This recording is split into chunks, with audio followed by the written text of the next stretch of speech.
A preservação do centro histórico de Luanda, itinerários, lugares e monumentos, tudo isto esteve em discussão e análise num colóquio realizado pelo Ministério da Cultura com apoio do Governo da província de Luanda. Preservar o património é ajudar o povo a preservar a sua memória. Um desafio permanente para uma política de desenvolvimento sustentável.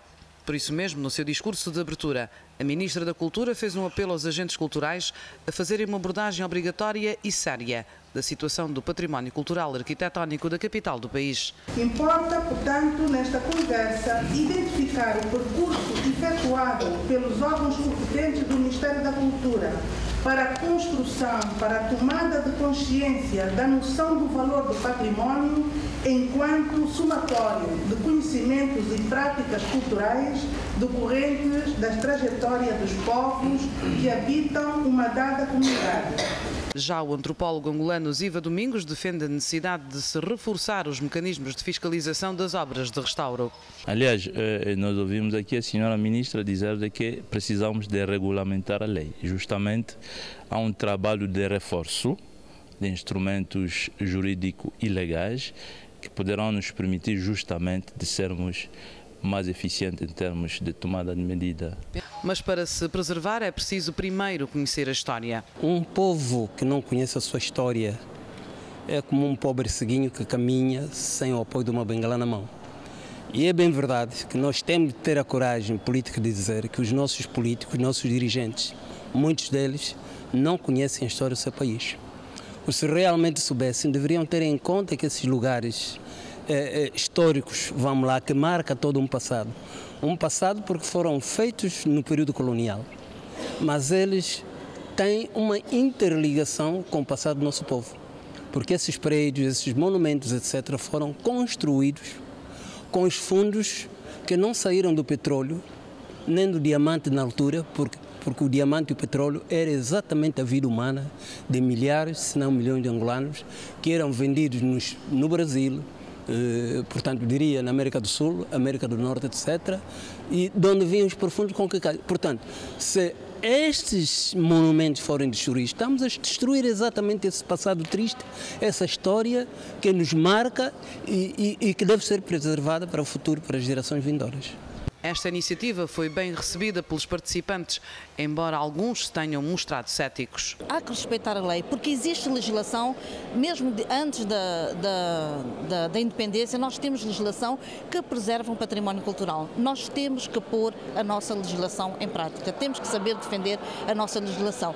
Se estamos a destruir pondo de parte o que a lei diz, mais vale fazerem uma nova legislação e desclassificarem aquilo que estava classificado. Mas eu não vejo que esta reunião venha trazer essa mudança. Né? Isto é assim, um sol de pouca dura, é uma chuvazita que cai, mas não tenho esperança que Luanda venha a ter solução. Ainda há coisas para preservar, mas a fúria com que as coisas correm, não sei. Este diálogo entre a cultura e as obras públicas mereceu também a atenção da camada mais jovem, que espera que o que está no papel passe para a fase seguinte.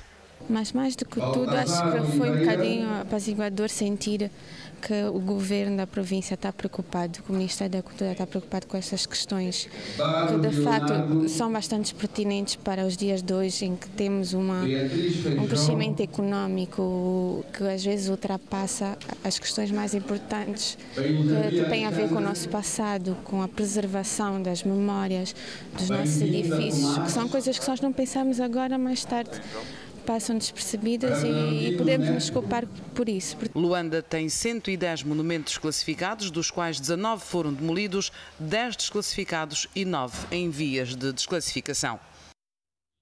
E a Casa Americana, um dos patrimónios herdados da era colonial em Luanda, começou a ser demolida nos últimos dias, na sequência das obras que estão em curso na cidade capital. O facto motivou a indignação de algumas pessoas. No entanto, o vice-governador de Luanda reconheceu que deve haver mais cuidado na execução das obras, de modo a preservar-se a série de edifícios de referência histórica.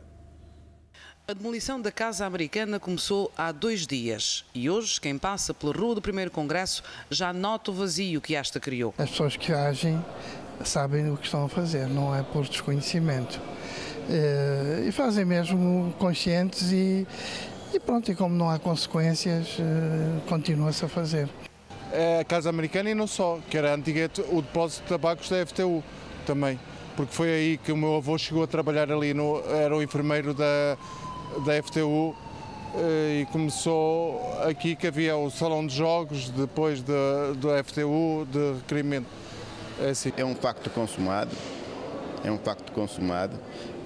é das coisas que, como disse, obrigam-nos a refletir melhor sobre como intervir na cidade, o que é que deve ser considerado como monumento histórico, o que é que não, que valor devemos atribuir a este ou aquele edifício para que ele possa ser considerado monumento histórico e possa ser enquadrado no processo de modernização da cidade.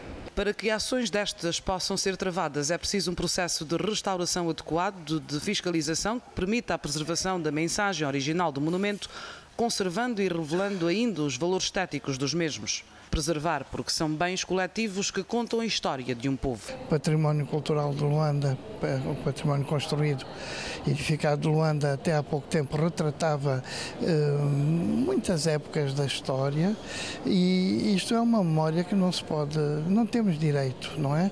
Não se pode e nem temos direito de obliterar. Fazendo isto, nós estamos realmente a defraudar as próximas gerações. Comemora-se em todo o mundo o Dia dos Monumentos e Sítios.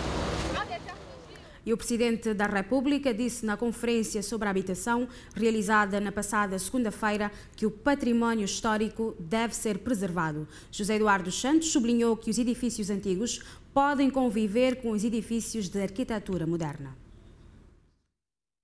É fundamental que se respeite a combinação da tradição com a modernidade, de modo que os registros patrimoniais do passado, desde que seja imprescindível a sua preservação, possam conviver harmoniosamente com as soluções arquitetónicas e urbanísticas de vanguarda. Na província do Bengo, os jovens estão a ter imensas dificuldades para poderem ter acesso à informação. A taxa de penetração da internet ainda é muito baixa. Os jovens alegam que os semanários que se publicam ao fim de semana não chegam à cidade. Quanto ao Jornal de Angola, o único diário generalista do país, eles dizem que chega, mas com muitos atrasos. O acesso à informação é um direito consagrado na nossa Constituição. Mas na província do Bengo, os jovens dizem que este direito está a ser violado. Já estou aqui há um bom tempo e quanto às informações é mesmo muito escasso, não é muito fácil aparecer jornais, e às vezes jornais que aparecem, já aparecem, das datas já passaram muito tempo. É muito complicado falar disso. Os jornais chegam desatualizados e em pouca quantidade. Olha, aqui os jornais, aqui só tem uma instituição de venda em jornal, que é no Jornal Parece do Bengo. E por vezes quando você vai lá comprar o jornal, encontra já acabou o jornal. E acerca das informações, eu me informo mais em Luanda, porque sei lá que acerca das informações está mesmo muito baixa, mesmo algo de lamentar. Os jornais não chegam? Não, não chegam. O jornal aqui no Bengo aparece, quer dizer, aparece mesmo, mas atrasa, já que... A única forma de terem acesso aos jornais é por via de encomenda. Terem acesso aos jornais privados? Bem, por vezes temos que sair daqui para ir para Luanda e comprar este tipo de jornal. Ou então, se tiver um amigo que está vindo de Luanda para aqui, a gente aproveita a pegar para saber o que está se acontecer ao outro lado. As Nações Unidas recomendam a todos os países que garantam o acesso à informação aos seus cidadãos. Adeus, TVZ!